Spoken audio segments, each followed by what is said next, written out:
વિક્રમ સંવત 2082 કારતક વદ નોમ તારીખ 13/11/2025 ગુરુવાર.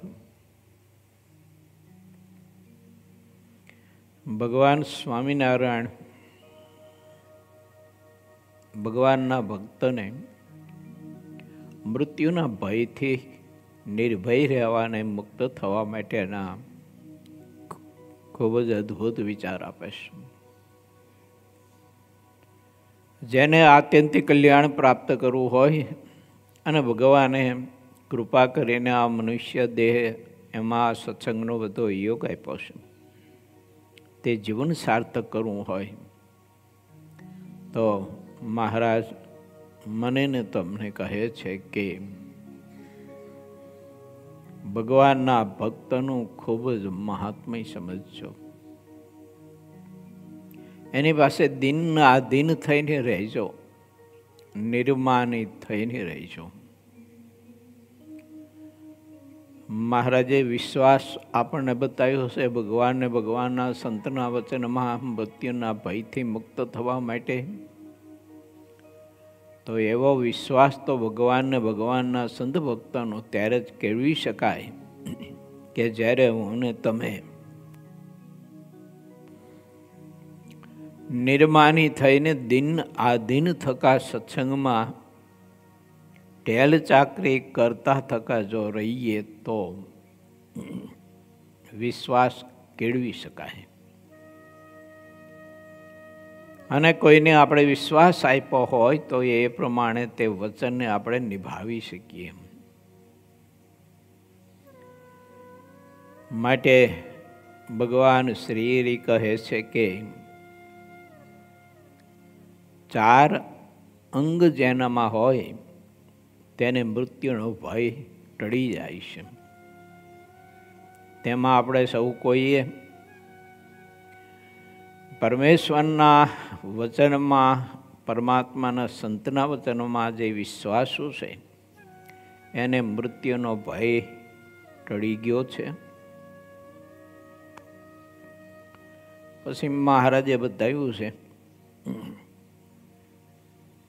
પ્રીતિવાળો જ્ઞાની અને સુરવીર એને પણ મૃત્યુનો ભય ટળી જાય છે. તો મહારાજ પ્રીતિવાળા ભક્તનું લક્ષણ બતાવે છે. પ્રીતિવાળો ભગવાનનો જે ભક્ત હોય તેને ભગવાનને વિશે પતિવ્રતાની એવી દ્રઢ ભક્તિ હોય અને એવો દ્રઢ નિશ્ચય હોય કે આ મને મળ્યા તે અવતારી પુરુષોત્તમ નારાયણ સર્વ કરતું કરતું અન્યથા કરતું છે અને એ મહારાજની મરજીમાં જો હું રહીશ તો મારું આત્યંતિક કલ્યાણ થશે. આવો જેને ભગવાનની કોરનો નિશ્ચય હોય તો એને ભગવાનને પામવા માટે ને પ્રભુની ભક્તિ કરવા માટે ચાહે તેનો ત્યાગ કરવો ઘટે તો પણ એ સરળતાથી કરી શકે છે. આપણે નથી ત્યાગ કરી શકતા આપણા સ્વભાવનો, વાસનાનો, જગતનો, વિષયનો, તો સમજવાનું કે નિશ્ચયમાં કંઈક ખામી છે.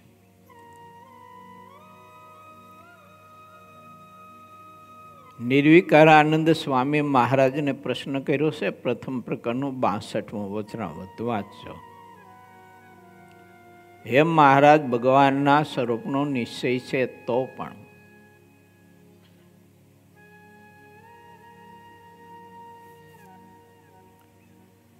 એના સ્વભાવ ટળતા નથી ને દિન પ્રતિદિન માન, ઈર્ષા, અહંકાર એ વૃદ્ધિ કેમ પામતા જાય છે? નિશ્ચય છે પણ તોય સ્વભાવ નથી ટળતા. માન, ઈર્ષા, અહંકાર વગેરે વગેરે બધું જ વૃદ્ધિ પામતું જાય છે પણ ઘટતું નથી. મહારાજે સિંગડીયો વસનાગ અને ડુંગળીનું દૃષ્ટાંત આપ્યું છે. એ ભગવાનના થાળમાં મૂકે તો પણ તેની પ્રકૃતિ તે પદાર્થ તજે નહીં. ત્યાં ભગવાનનો નિશ્ચય છે ને ભગવાનની સામીપ્યમાં રહે છે, તેમ છતાંય એને ભગવાનના ભક્તનો કોઈનો અપરાધ કર્યો છે, જેણે કરીને સ્વભાવ નથી ટળતા. માન ને ઈર્ષા દિન પ્રતિદિન વૃદ્ધિ પામતા રહે છે. માટે જે ભગવાનનો ભક્ત હોય તો મહારાજ કહે છે કે એને નિર્માનીપણે ને સરળપણે જીવન જીવવું, પણ ભગવાનના ભક્તનો ક્યારેય અભાવ અવગુણ લેવો નહીં, દ્રોહ કરવો નહીં. આ રીતે જો વર્તે તો મહારાજ કે ગમે તેવા એના સ્વભાવ હોય ને તો પણ ટળી જાય. અને સત્સંગમાં આત્મા બહુ જ મહા મોટો શીખ્યો થાય. એટલે મહારાજ કહે છે કે ભગવાનના ભક્તનો ક્યારેય દ્રોહ કરવો નહીં, અહંકારને વશ થઈ અને ભગવાનના ભક્તને જેને તેને મહારાજ કે ધમકાવા નહીં, જેને તેને ભગવાનના ભક્તને કોઈ રીતે ખોટી રીતે દબાવવા નહીં, ખોટો ભય ઉપજાવો નહીં.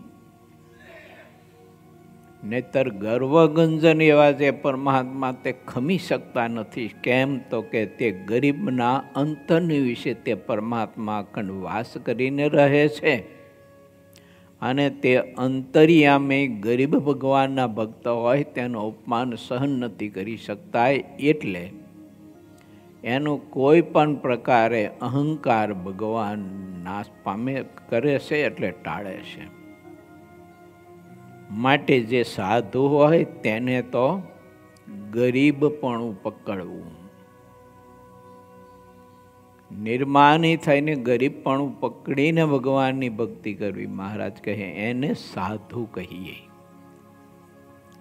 મારે તમારે જો સાધુ થવું હોય, સાધુતાના ગુણ પ્રાપ્ત કરવા હોય, તો મહારાજે પ્રથમના 62ના વચનામૃતમાં નિર્વિકારાનંદ સ્વામીના પ્રશ્નથી જે આપણને આદર્શ બતાવ્યો છે, તે આદર્શ આપણા જીવનમાં આપણે એનું અમલીકરણ કરી અને ભગવાનના ભક્તનું એવો મહાત્મ્ય સમજીએ, જેણે કરીને કોઈ પણ પ્રકારે ભગવાનના ભક્તનો અપરાધ ન થાય. તો સમજો કે ભગવાનનો યથાર્થ નિશ્ચય છે આપણને. જો ભગવાનના ભક્તને આપણે નમી નથી શકતા, ગરીબપણું પકડી નથી શકતા, દિન આધીન થઈને ભગવાનના સંત ભક્તની પાસે રહી શકતા નથી, તો સમજીએ કે નિશ્ચયમાં કંઈક ખામી છે ખરી. ભગવાનનું સામીપ્ય છે, પરમાત્માની કૃપા છે, સત્સંગનું સામીપ્ય છે. આવો સત્સંગનો સર્વશ્રેષ્ઠ યોગ છે. મહારાજના એવા સંત હરિભક્તો, એનો પણ એવો સર્વોત્તમ સર્વશ્રેષ્ઠ યોગ છે.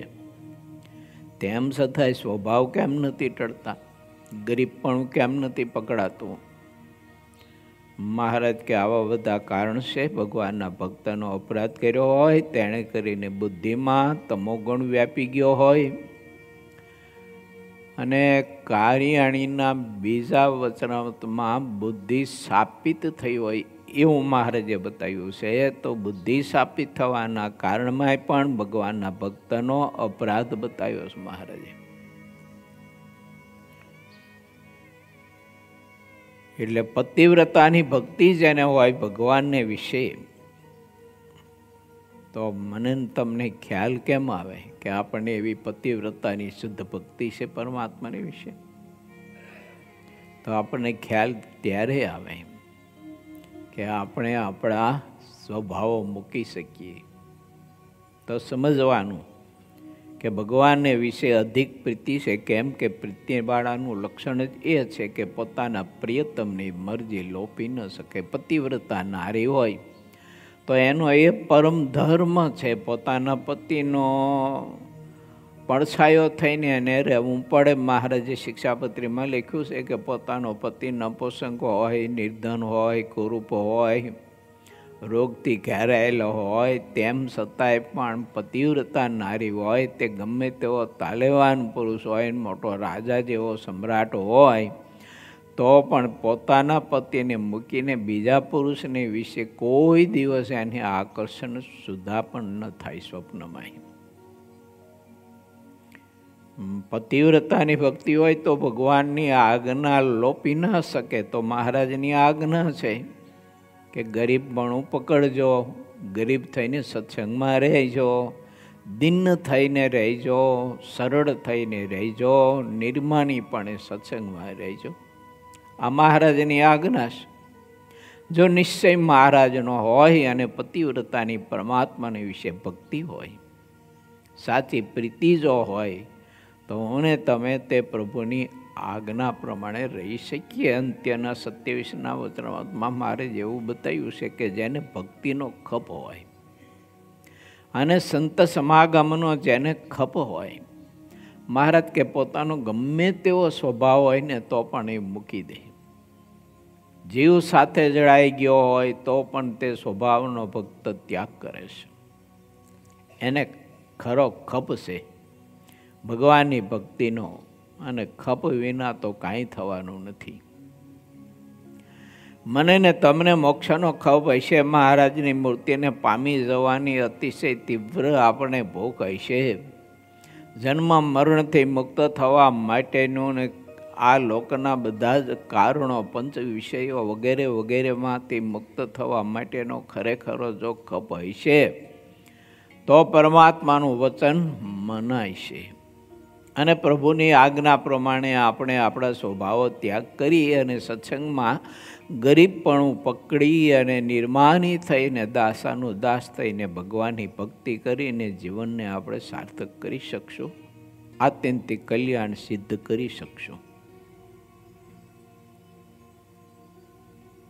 મહારાજ એમ કહે છે કે પ્રીતિવાળો જે ભક્ત છે તે પ્રતિવ્રતાના જેવું અંગ હોય તેનું અને પતિવ્રતા નારીની જેમ જ પોતાના પ્રિયતમને પોતે અનુસરતો હોય. પતિવ્રતા નારીઓના ઘણા બધા જ પ્રસંગો ગ્રંથોમાં લખાયા છે. પોતાના પતિની આજ્ઞા અને પોતાના પતિની મરજી એમ જ રહે, પણ પોતાની ઈચ્છાઓ પોતાના પતિ પાસે ક્યારેય પણ બળજબરીથી નહીં પણ પ્રદર્શન ન કરે અને પોતાની ઈચ્છા પ્રમાણે વર્તે નહીં પોતાના પતિ પાસે.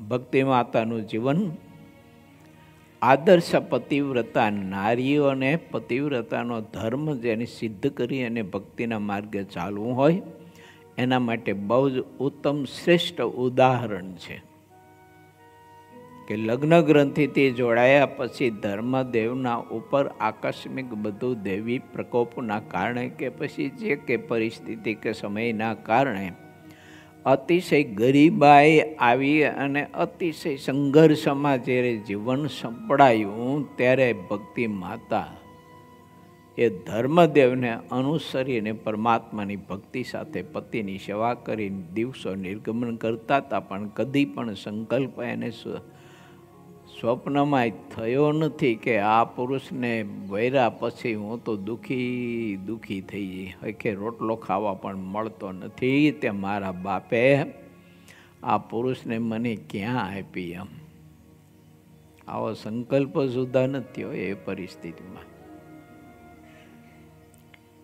આવા તો ઘણા બધા જ ઇતિહાસો છે પતિવ્રતા સતીઓના. સીતાજીનો ઇતિહાસ જોવો, દ્રૌપદીજીનો ઇતિહાસ જોવો, દેવકીજીનો ઇતિહાસ તમે જોવો. બહુ પારાવાર બધા પ્રસંગોનો ઇતિહાસો ગ્રંથોમાં લખાયા છે. મહારાજ કહે છે કે પ્રીતિવાળો જે ભક્ત છે ને એને પોતાના પ્રિયતમને વિશે આવી પતિવ્રતાની ભક્તિ હોય, પોતાના પ્રિયતમની મરજી હોય તો ગરીબાઈમાં જીવન જીવે, પોતાના પ્રિયતમની મરજી હોય તો ધન સંપત્તિ સુખ સમૃદ્ધિની બીચમાં જીવન જીવે, પણ પોતાના પ્રિયતમ પાસે કોઈ ઈચ્છા ન રાખે.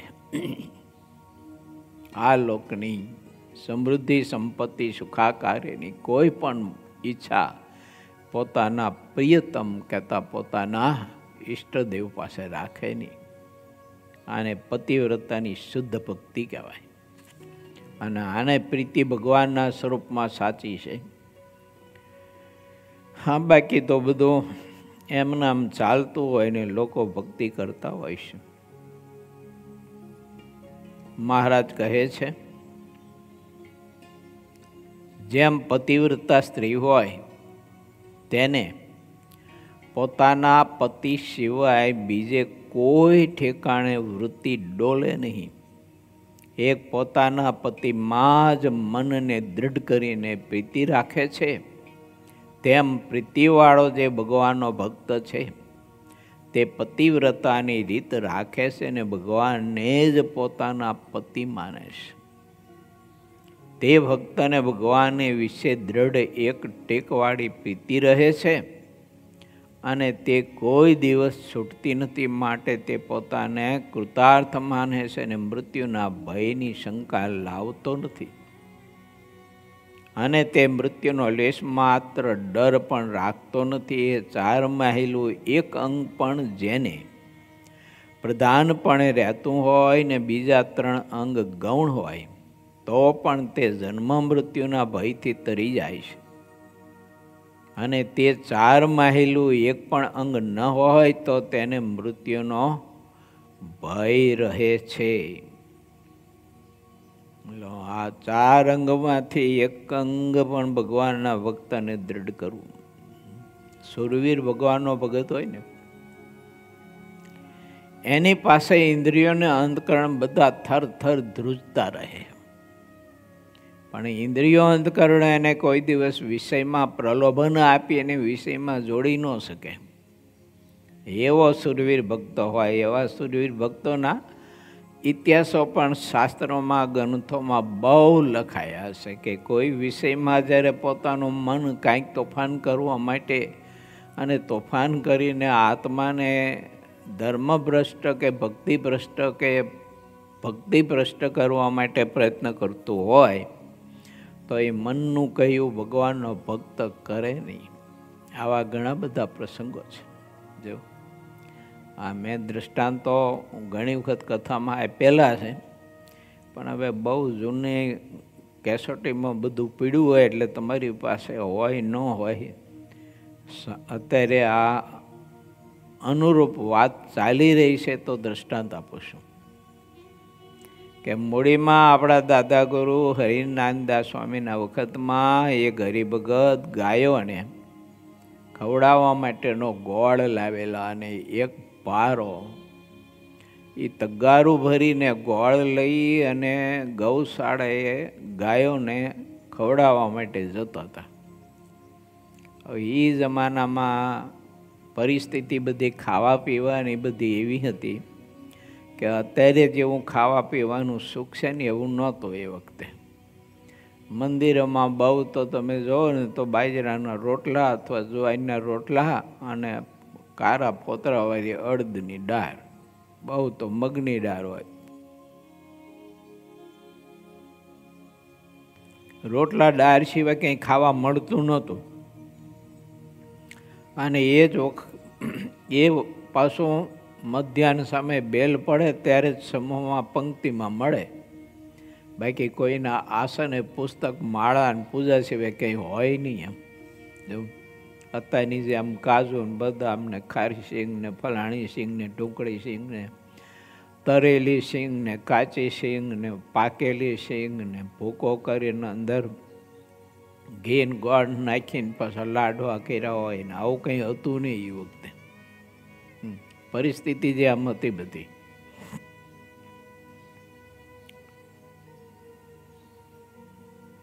તો પણ એ ભગવાનના ભક્તો સુખેથી ભગવાન ભજતા હતા. આવો કાળ ને સમય હતો. ગોળનું તગારું માથે હતું.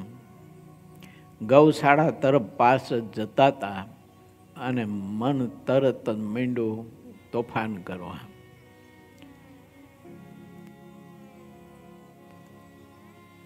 અહીં ક્યાં કોઈ જુએ? એકલો છો તો થોડોક ગોળ તગારામાંથી લઈને જરા ખાઈ લે ને. ભલામણ મળતો નથી ગોળ કોઈ દિવસ ખાવાય તે. આજ માન યોગ મળ્યો છે તે તગારામાં માથે હાથ નાખીને ગોળનો ગાંગડો હાથમાં લે ને વળી પાછો સંકલ્પ થાય કરે રે આ તો ગાયોને ખવડાવવાનો ગોળ, અને એમાંય ચોરીને છાનો માનો ખવાય નહીં. વળી પાછો મૂકી દે, થોડુંક હાલે ને વળી પાછો મન છે ને એને તોફાન કરાવે. વળી પાછો હાથમાં ગોળનો ગાંગડો લે ને પછી ખાવાની તૈયારી થાય ને ત્યાં વળી પાછો વિચાર આવે તે વળી પાછો મૂકી દે. એમ કરતાં કરતાં ગૌશાળાએ પહોંચ્યા. પણ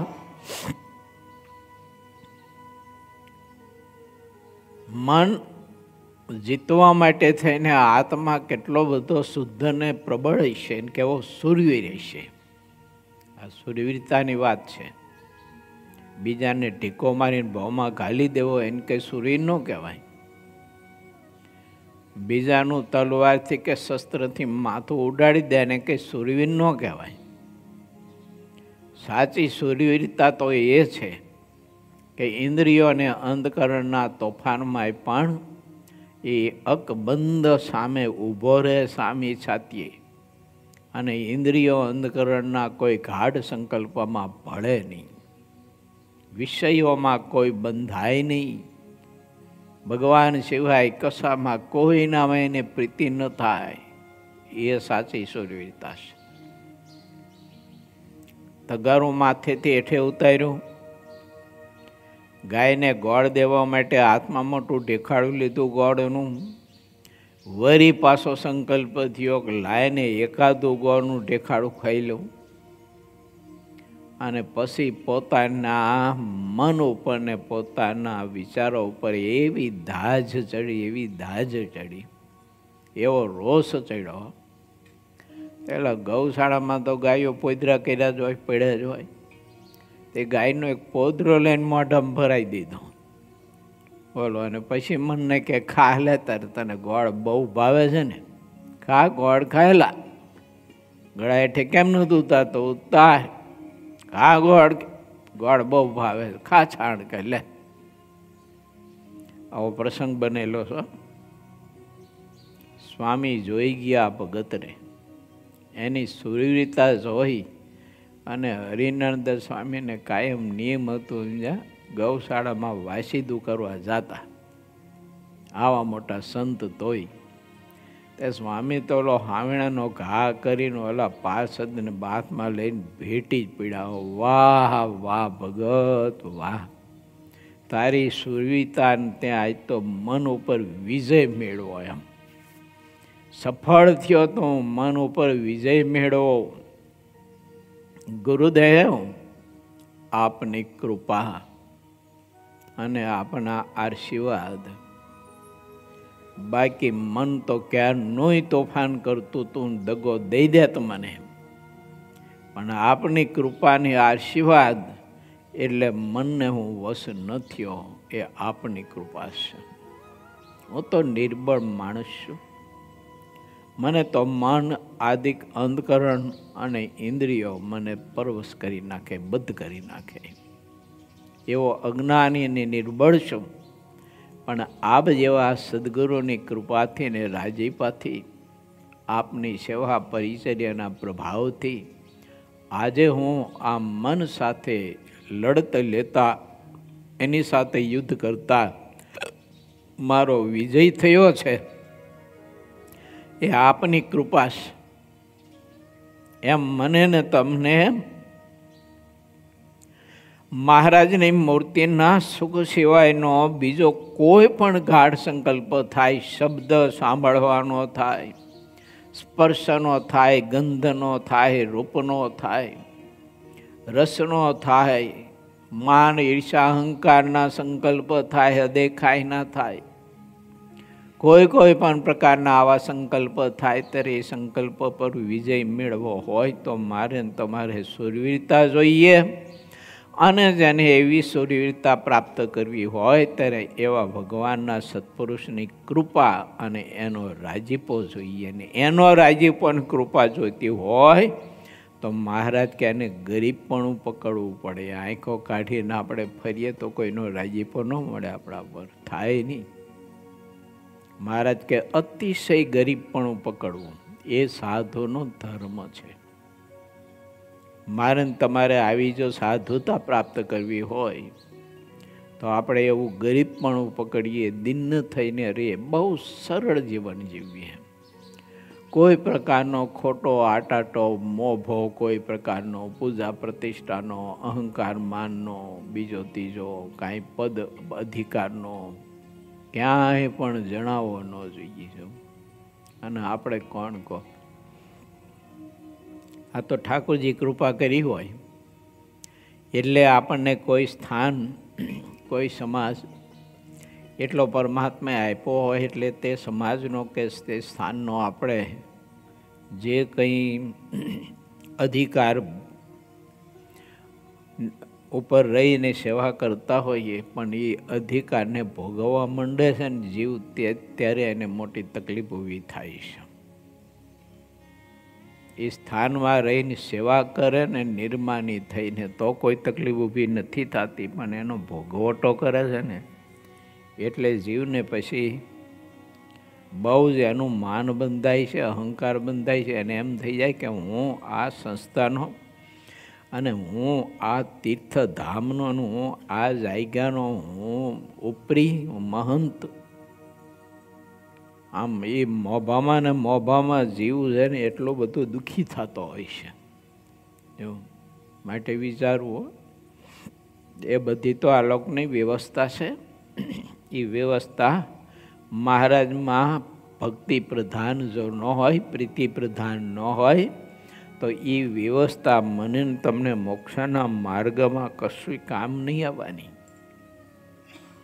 એટલે રખે ને ઠાકોરજી વહેલા મોડા ગમે ત્યારે આપણને કોઈ આવો પદ અધિકાર આપે તો એના ગર્વમાં ગર્વિષ્ઠ ન થવું અને ગરીબપણું પકડવું ને ગરીબ થઈને દિન આધીન થકા ટેલ ચાકરી કરવી. મહારાજનો મત છે મધ્યના 25ના વચનામૃતમાં પણ મહારાજ કે ભગવાન જેવું ઐશ્વર્ય આવે આપણને સાધુને, એવું લખ્યું છે મહારાજ. ભગવાન જેવું ઐશ્વર્ય આવે તો પણ પ્રથમ નિર્માની થઈને દિન આધીન થકો ટેલ ચાકરી કરતો તો ને એવો ને એવો દિન આધીન થકો ટેલ ચાકરી કરતો રહે તો ભગવાનનો અતિશય એના ઉપર રાજીપો થાય છે. પણ કાંઈક આપણને અધિકાર મેળવો, ગુણ આવ્યા, કંઈક સામર્થ્ય આવી, પછી આ બધો વિષય અઘરો થઈ પડે છે. 2-5 હરિભક્તો માનવા પૂજવા માંડે ને એટલે હારી તકલીફ ઊભી થાય છે જીવને. માટે વિચારવું, અમારે સાધુને ત્યાગીને અને તમારે સદગ્રસ્તને, તમારે ગ્રસ્તમાં એવું થાય થોડુંક બોલતા આવડે ને કથા વાર્તા કરતા આવડી જાય ને, અને થોડી ઘણી કંઈક આરાધના ભક્તિ કરી હોય ને થોડી ઘણી સામર્થ્ય પરમાત્માએ આપી હોય તો ગ્રસ્તાશ્રમમાં રહેવા છતાંય પણ પરમ પૂજ્ય પાદ થઈને ફરતો હોય, આમ બધા ગુરુ ગુરુ કરતા હોય. આમ એક જગ્યાએ પહેલાં હું સત્સંગ કરવા જતો દર રવિવારે, એવું એક મંદિરમાં એ સમાજ બહુ ભેળો થતો. દર રવિવારે હું અને દિવ્યેશ્વર સ્વામી સભા કરવા જતા. એમાં એક જણો હતો તે એને બધા ગુરુ ગુરુ કરે તે તમે જોવો તો એટલો બધો ફૂલાઈને ફરે તો મારો કોઈ સાધુને તો નમે નહીં. બોલો, હરિભગતને તો શીનો નમે? બાકી આમ તો હાવ હડેલ જ હતો, પણ થોડી ઘણી બધી કળા ના બધું હોય છે તે બધા ગુરુ ગુરુ જ કરે. બધા જે કંઈ થોડા યુવાનો હોય ને બધા એને મળતા બધા, ત્યારે મનમાં એમ થતું કે અરે રે આની ભૂંડી દશા માઠી થઈ રહી છે. આ જીવને તો દાસાનું દાસ થઈને ગરીબપણું પકડીને સત્સંગમાં રહીને સેવા કરવાનો યોગ છે, પણ હવે આ ગુરુ થઈને બેઠો છે. એટલો બધો અહંકારી થઈને માણસ પડતો હતો. માટે વિચારો, આ બધું જોયેલું છે એટલે તમને કહું છું.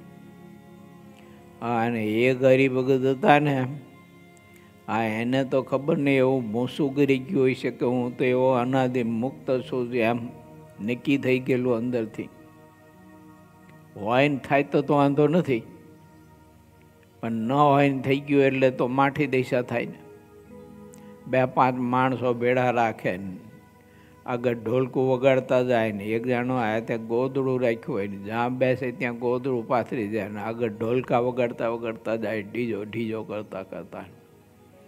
આવું બધું ધમાલ બધી હાલે. બોલો, તમે અનાદિ મુક્તના સ્થિતિમાં આવા કોઈ જગ્યાએ મોભા જોયા જ તમે સાંભળ્યા છે કે અનાદિ મુક્ત હોય ને 2 જણા 2 ઢોલ આગળ વગાડતા ને 2 જણા પાછા ઢોલ વગાડતા હોય ને 2 જણા આ બાજુ મૃદંગ વગાડતા હોય ને આ બાજુ કોઈક ઢોલકી વગાડતા હોય ને આવું કંઈ સાંભળ્યું તમે?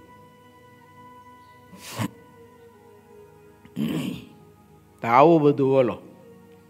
હા, તેની ઉંમર તો ઘણી હતી પણ ભાભો મેં તો ખરો જ કીધું. આ ઠાકોરજીને દર્શન કરવા જાય તો અહીંયા પાછો એવો મોભો ઉપર મંદિરમાં. માટે વિચારવો, ભગવાનનો નિશ્ચય દ્રઢ કરવો, અને જ્યારે ભગવાનના સ્વરૂપનો નિશ્ચય હોય એને પરમાત્મા સિવાય અને પ્રભુની ભક્તિ સિવાય અને પ્રભુની પરિચર્યા સિવાય એને કોઈમાં મોટો પદ ન દેખાય. એટલે જ મારે જે કહ્યું ને કે ભગવાનનો એવો ભક્ત જે યથાર્થ છે ને એ તો ચતુર્ધા મુક્તને પણ નથી ઈચ્છતો. બીજું શું ઈચ્છે? ચતુર્ધા મુક્તિને પણ નથી ઈચ્છતો. ભગવાનની સેવામાં જો ન હોય તો ન ઈચ્છાય ને ભગવાનનો ભક્ત. તો પછી આવું બધું ટીખળ તો છે નો ઈચ્છે? મનાવાનું, પૂજાવાનું, નાદ બેન, ઢોલકાન બોલકાન.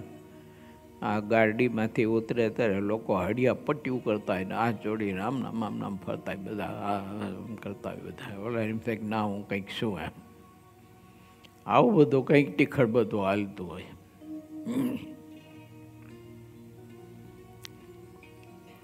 શ્રીજી મહારાજ એમ કહે છે, આ 4માંથી એક અંગ દ્રઢ કરજો. અને સુરવીરતાનું અંગ દ્રઢ કર્યું હશે તો આવા બધા ગાઢ સંકલ્પો થતા હશે તો તે સુરવીરતા તે ગાઢ સંકલ્પને તોડી ફોડી નાખશે. એક વાત વિચાર આપો, હું ને મારી નાખજો, હું ને નહીં મારી શકો તો હું તું ને મારી નાખશે. શું થાય છે? હું ને નહીં મારી શકીએ તો હું તું ને મારી નાખશે. માટે હું ને મારી નાખો. અહંકાર કોઈ પણ પ્રકારનો, સંપત્તિનો, રૂપનો, સત્તાનો, ગુણનો, મોટપનો, પ્રતિષ્ઠાનો, પૂજાનો અહંકાર હું, એને મારી નાખો. નહીં મારો તો હું તું ને મારી નાખશે. અને મારી નાખ્યા. જુઓ, પુરાણો બધા જ એનાથી બેર્યા છે. હું ન મારી શક્યા એને હું તું ને મારી નાખ્યા, તેને બધાને મારી નાખ્યા. બાકી સંપત્તિ ઘણી હતી, જ્ઞાન 4 વેદનું હતું પણ મારી નાખ્યા. એ હું ન મારી શીખો. માટે હું ને મારો, નહીતર પછી હું તું ને મારશે. હું ને મારો તો તમે તરી જશો, નહીતર પછી બુડી જશો.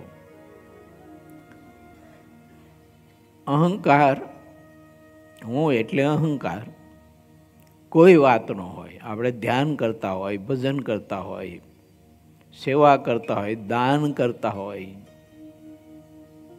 વિચારો, ઘણી વાર જગદીશભાઈ ત્રિવેદીએ એક વિચાર આપ્યો હતો, ગઈકાલ મેં સાંભળ્યો, એને અદ્ભુત વિચાર હતો કે કોઈ કરોડો રૂપિયાનું દાન કરે અને કોઈ ગરીબ માણસ હોય અને 1 રૂપિયાનું દાન કરે તોય તે ગરીબને ₹1.25 દાનમાં સંતોષ હોય, શાંતિ હોય, અને પહેલાંને ₹1.25 કરોડ દાન કર્યું હોય ને તો એ અંદરનો રહેલો અહંકાર એને શાંતિ ન લેવા દે. આપ્યા પછી કેટલા વિચારો, કેટલી અપેક્ષાઓ, એટલું દાન કર્યું હોય તો કેટલી અપેક્ષાઓ રાખે.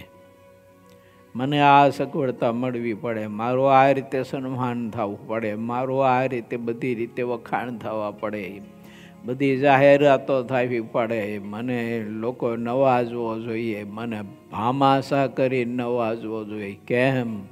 મેં ₹1.25 કરોડ દાન કર્યું. ઓલો ₹1.25 દાન કર્યું બિચારો ડટાઈને રહેતો હોય.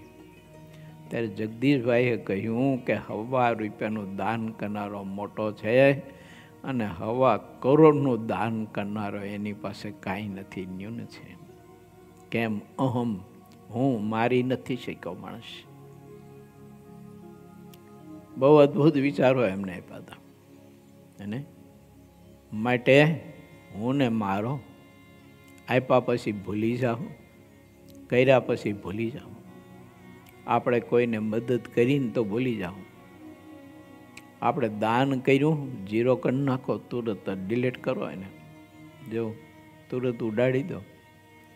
લોકો નહીં મોબાઈલમાં અમુક બધું કંઈક કર્યું હોય પછી ડિલીટ મારે કંઈક ઉડાડી દે, એમ ઉડાડી દો. અને કોઈ આપણને સેવા, આપણી સેવા કરીને આપણને મદદ કરી હોય તો એને ભૂલશો નહીં જીવંત પર્યંત. ભલે થોડી સેવા કરી હોય તોય ભૂલશો નહીં. હું ઘણી વાર કહું છું ને કે આપણે કોઈને મદદ કરી હોય તો રેતીમાં લખજો, કોઈએ આપણને મદદ કરી હોય તો પથ્થરમાં લખજો. એ ભૂસાવવું ન જોઈએ, કોઈ દિવસ ભૂલાવવું ન જોઈએ. આ ભગવાનના ભક્તના ગુણની વાત થઈ રહી છે. આવા ગુણ હોય એને ભગવાનનો યથાર્થ નિશ્ચય કહેવાય, એને ભગવાનનો દ્રઢ આશ્રય કહેવાય. માટે વિચારીઓ, થોડું ઘણું આપણે ધ્યાન ભજન કરતા હોય પણ એનો અહંકાર ન બંધાય જાય તો બહુ ધ્યાન રાખવું પડે. ભક્તિ કરવી જેટલી કઠણ નથી ને એટલું કઠણ અહમ ન બંધાવા દેવો ને એ પાછું કઠિન છે. એ થોડી વાતમાં થોડી ઘણી બધી સેવા કરતા હોય કે ભજન ધ્યાન કરતા હોય, કથા કીર્તન કરતા હોય, કાંઈ કથા બથા વાંચી હોય તો અમને તો તરત જ અંદર હું ગરી જાય, મારા જેવો કોઈ વક્તા જ નહીં. એમ મારી કથાથી જો બધા કેવા મંત્ર મુગ્ધ થઈ ગયા છે. એ મંત્ર મુગ્ધ થઈ ગયા પણ તું મૂઢ થઈ ગયો છો, એનું શું કરું? તારી કથા સાંભળનારા તો મંત્ર મુગ્ધ થયા પણ તું હારા મૂઢ થઈ ગયો, એનું શું કરું? આ તો જબરો રોગ કહેવાય. ગોપાળાન સ્વામી લખ્યું છે, ગંડવા લખ્યો સ્વામી. અહંકાર બંધાય ને કોઈ વાતનો, એને ગંડવા લીધો. લખ્યો સ્વામી કે એ રોગને જાણવો અને એના ભેળા રહેતા હોય એની રોગને ન જાણે તો મહારાજ કે સ્વામી કે એની ગંડવા થઈ જાય. હું કાંઈક સૌ શ્રેષ્ઠ છું, આ બધો ગંડવા છે. એટલે મહારાજ કહે છે ગરીબપણું પકડજો. ને મધ્યના 62માં વાત છે. મહારાજ કે ગરીબપણું પકડજો, ગરીબ થઈને રહેજો તો તમને ભક્તિનો આનંદ ને સુખ આવશે. પછી મહારાજે કહ્યું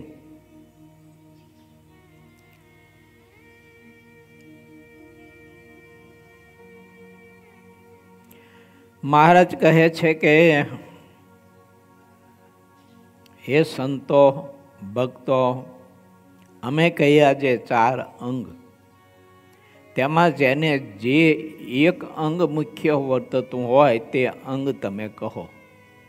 પછી સમગ્ર પરમહંસોએ જેને જે અંગ વર્તતું હતું તે અતિશય પ્રસન્નપણે કહ્યું.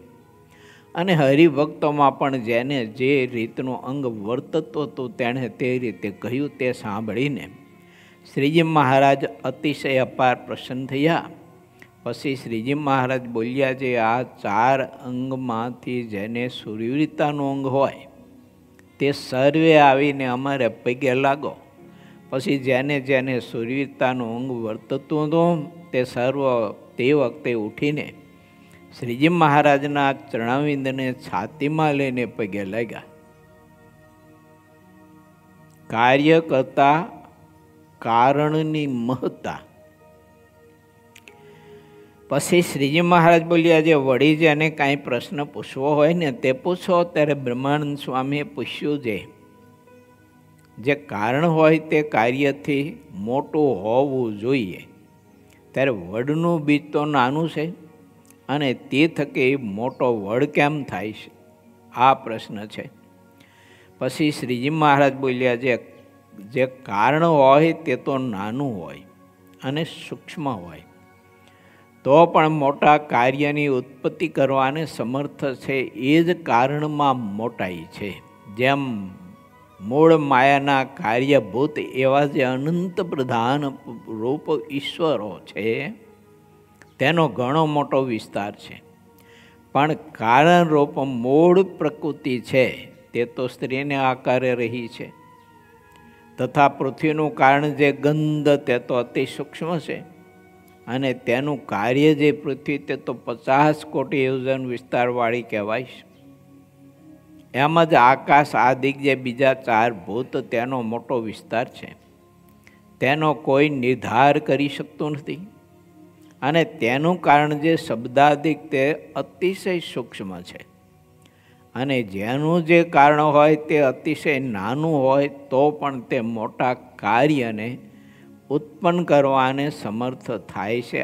આ રીતની કારણમાં કળા રહી હોય છે તે કોઈના કૈડામાં આવતી નથી. જેમ અગ્નિદેવ છે તે તો મનુષ્યના જેવા સદાય મૂર્તિમાન છે અને મનુષ્યના જેવડા છે, અને તેનું કાર્ય જે અગ્નિની જ્વાળાઓ તે તો અતિ મોટી જણાય છે. પણ મૂર્તિમાન અગ્નિ તેવા દેખાતા નથી. તથા જેમ વરુણ કહેવાય છે તેની મૂર્તિ મનુષ્યના જેવડી છે, અને તેનું કાર્યરૂપ જે જળ તે તો અતિશય ઝાઝું છે. અને જેમ સૂર્ય છે તેની મૂર્તિ તો મનુષ્યના જેવી રથ ઉપર બેઠી છે, અને તેનું કાર્ય જે પ્રકાશ તે તો સંપૂર્ણ બ્રહ્માંડમાં વ્યાપીને રહ્યો છે તેમ કહેવાય છે.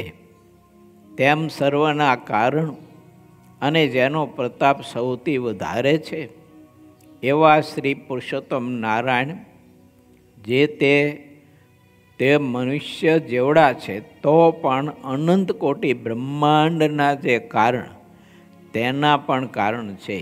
તેનાથી અધિક કોઈ સમર્થ નથી. અને જે સમજણમાં ખામી હોય તે એમ સમજે કે જેનું કાર્ય આવડું મોટું હોય તો તેનું કારણ તો કેવડું મોટું હોય છે. આવી જે સમજણ છે તેને જેમ છે તેમ યથાર્થ સમજવામાં આવ્યું નથી.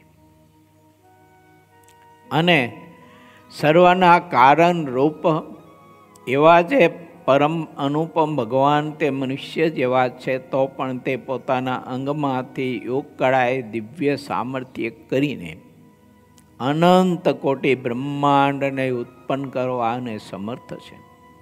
અને પાછા પોતાની વિશે લીન કરવાને પણ સમર્થ છે અને સ્વતંત્ર છે. તેથી ભગવાનના જેવો બીજો કોઈ સમર્થ નથી.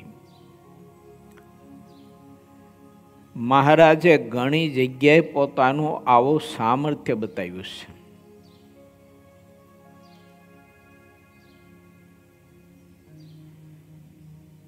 પંદર 20 જણાને ભોજન પૂરું પડે ને એટલા પાત્ર ભોજનના ભર્યા હોય. ગઢાડીમાં મહારાજ ગયા ને પેલા આંબા શેઠનો સંશય દૂર કરવા માટે મુક્તાનંદ સ્વામી એમનો સંશય દૂર કરી અને હરખું કર્યું હતું. મહારાજને આમંત્રણ આપ્યું હતું. મહારાજ ગયા. તે પછી શેઠે મહારાજને કહ્યું છે કે મહારાજ 15 કે 25 સાધુ પારણ લઈને આવજો, રસોઈ કરીને રાખશું. તો એને 15 કે 25ની રસોઈ કરીને રાખેલી.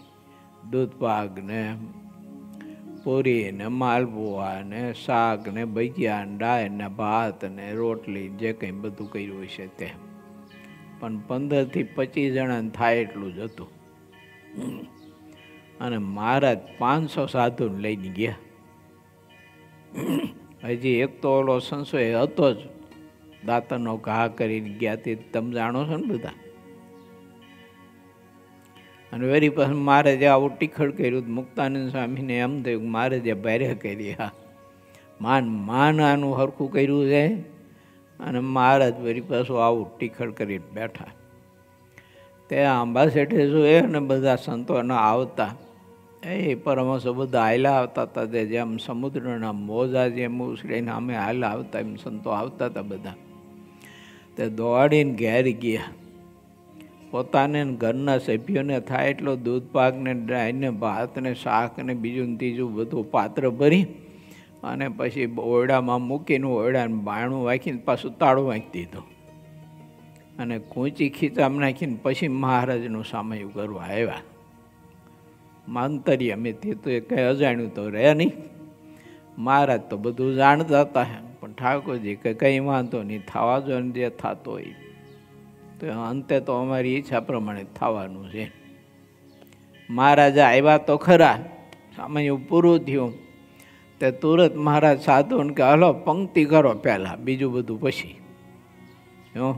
કીર્તન ભક્તિની સભા બધું જ પછી, પહેલાં પંક્તિ કરો કે. તો બધા સંતોને મહારાજે બેસાડ્યા. તો 500 સંતો પાર્ષદો સાધકો, એટલે 15-25 જણાનું બનાવેલું. આંબા શેઠ કે ભલે ને હવે પંક્તિ કરતા આપણે શું વાંધો છે, આપણે આપણું બધું લઈ લીધું છે એટલે આપણે ભૂખ્યા રહેવાના નથી, હવે જોઈ. હવે મહારાજે પંક્તિ કરીને પછી દૂધ પાકનો મોટું જે કંઈ ડોલ ભરી હશે કે બાઉલ ભર્યું હોય છે તો એ લઈને મેંડક મહારાજ દૂધ પાક પીરસવા. તે સંતોના પત્તરમાં દૂધ પાક એટલો પીરસે, એટલે ધાર જ બંધ નહીં કરવાની. તે રેલમ ઝેલ અને પત્તર સલકી જાય એટલો દૂધ પાક પત્તરમાં નાખે. આંબા શેઠ ઊભા ઊભા જોયા કરે, ભારે થયા તો કે.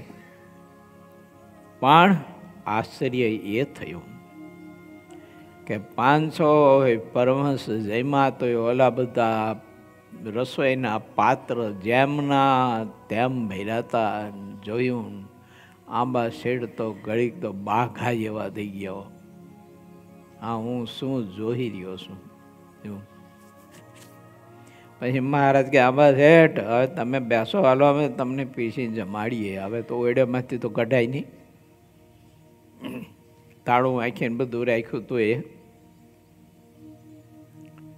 પછી મહારાજે બધાને જમાડ્યા. હવે શું કરશું? મહારાજ કે વૈધું બહુ. તો મહારાજ કે આંબા શેઠ એવું કરો, ઢોલ ટીપાવીને આખા ગામમાં કરો જાહેરાત, અને ગામના લોકો પાત્ર લઈ લઈને હવે જમવા બધા. અને હવને કહેજો તાહરિયું મોટી લાવે ને તો દૂધ પાક હમાય છે નહીં પાછો. એમ કરીને આખા ગામને મહારાજે એને જમાડ્યા. તોય વધ્યું. તો હવે કે મહારાજ કેમ કરો, તળાવમાં નાખો એટલે એલો માછલા ડેટકા બીજા ત્રીજા જળચર પ્રાણીઓ ખાય તે એનું પણ કલ્યાણ થાય. આવું મહારાજે સામર્થ્ય બતાવ્યું. એટલે ભગવાન મનુષ્ય સ્વરૂપે આ પૃથ્વી પર બિરાજતા હોય અને એવા મહારાજના મુક્ત મનુષ્ય સ્વરૂપે બિરાજતા હોય એટલે એને આપણે જેવા ન માનવા. જો એને આપણા જેવા ન માનવા, એનું શરીર પ્રાકૃત ન માનવું. દેખાય છે એ દયાએ કરી દેખાય છે, બાકી એ ધારે તો એના શરીરનો એ સંકોચ કરી શકે ખરા. અને એ સંકોચ કરી નાખે મહારાજની ઈચ્છા હોય તો પછી હું તમે એની પરિચર્યા કેવી રીતે કરીએ? એને જમાડવા હોય, એની સેવા પરિચર્યા કરવી હોય, એનું પૂજન કરવું હોય, હાર પહેરાવો હોય, ધોતિયા ઓઢાડવા હોય તો કેવી રીતે આપણે હવાને ધોતિયા ઓઢાડવા? કેવી રીતે પૂજા કરવી? એટલે આપણા સુખાકારી માટે અને કલ્યાણ માટે આપણને દ્રષ્ટિગોચર થતા હોય, પણ એ તો સમર્થ છે. જેમ પરમાત્મા સમર્થ છે તેમ મહારાજનો મુક્ત પણ ભગવાનને લઈ અને એની ઈચ્છા હોય તો એ પણ એવો સમર્થ છે. એને સંકોચ કરવો હોય તો સંકોચ કરી નાખે. માટે આ પૃથ્વી ઉપર મહારાજને મહારાજના મુક્ત મનુષ્ય સ્વરૂપે બિરાજતા હોય અને એમાંય જેના ભેળા રહેતા હોય ને એ સમાજે તો બહુ સાવધાન રહેવું પડે. છેટો રહેતો હોય ને સમાજ એને વાંધો ઓછો આવે, પણ કાયમ જે ભેળો રહેતો હોય ને દિવસમાં 100 વખત ભટકાતો હોય ને એને તો બહુ સાવધાન રહેવું પડે. કારણ કે એને તો હાલતા ને ચાલતા મનુષ્ય ભાવ પઠાય.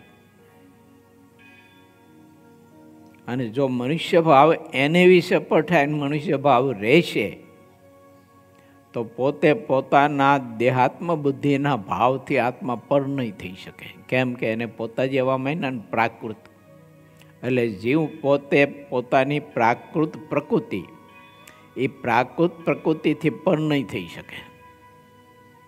એને પ્રાકૃત પ્રકૃતિથી પર થવું હોય તો મહારાજને મહારાજના એ મુક્ત એને દિવ્ય જાણવા જોઈએ.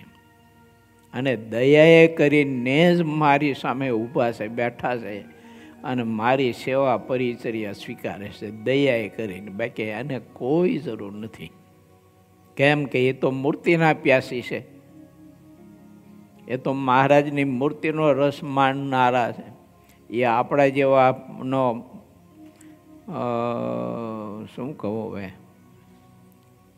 તમને દુઃખ ન લાગે તો કહું, આપણા જેવા હળેલનો રસ શું લઈને કરે કહો જોઈ.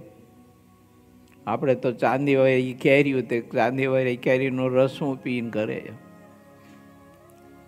એ તો બધી હાકની કેરીનો રસ લેનારા મહામુક્ત પુરુષો, મૂર્તિનું સુખ લેનારા. એ મૂર્તિનું સુખ લેનારા હોય એને મારા ને તમારા ભેળા લઈને સુખ આપણી પાસેથી શું લેવાનું હોય એને એમ. અને એને એમાં એ સુખ શું જણાય? બોલો, આપણે ગમે તેલા લટુડિયા પટુડિયા કરી તો એને સુખ જણાય એમાં? જેને મૂર્તિનો રસ ને આનંદ એટલો બધો આવે છે કે અહોરાત્રિ લેવા છતાંય મૂકી શકતા નથી, તૃપ્તિ નથી થતી. હવે એને ચાંદીવાળી કેરીમાંથી રસ શું આવે, એને આનંદ શું આવે, સુખ શું આવે? એ તો દયાએ કરીને આપણા ભેળા રહેતા હોય અને દયાએ કરીને આપણી સેવા સ્વીકારતા હોય, પણ તેમ છતાંય આપણો ઓલું અહમ છે ને, હું પાછું આપણને સમજવા ન દે. એટલે કે મેં આજ રસોઈ આપીને મેં જમાડ્યા એમ, મેં રસોઈ આપીને મેં જમાડ્યા, મેં આજ ભિક્ષાપમાં ન આપ્યું હોય તો આજ ભૂખ્યા રહેતા એમ. આવું થાય આપણને બધું. માટે વિચારવું, પરમાત્મા જ્યારે પોતાના સામર્થ્યનો વિકાસ કરે યા તો સંકોચ કરે, એ તો એનું સામર્થ્ય છે. જો પણ ભગવાન એવા છે એવું ન માનતા. નિર્ગુણ અને સગુણ સ્વરૂપના સંદર્ભે આ કથા મેં કહી છે કે પરમાત્માના બંને સ્વરૂપને ને મૂળ સ્વરૂપને સમજવા માટે પ્રયત્ન કરવો. બહુ અદ્ભુત વાત છે. પરમાત્મા સ્વતંત્ર છે. એને કાંઈ સંકોચ કરવો હોય તો બ્રહ્માંડોનો બધો સંકોચ કરી નાખે, અને વિકાસ કરવો હોય તો એક પરમાણુમાંથી પણ મોટું બ્રહ્માંડ સર્જન કરી શકે છે.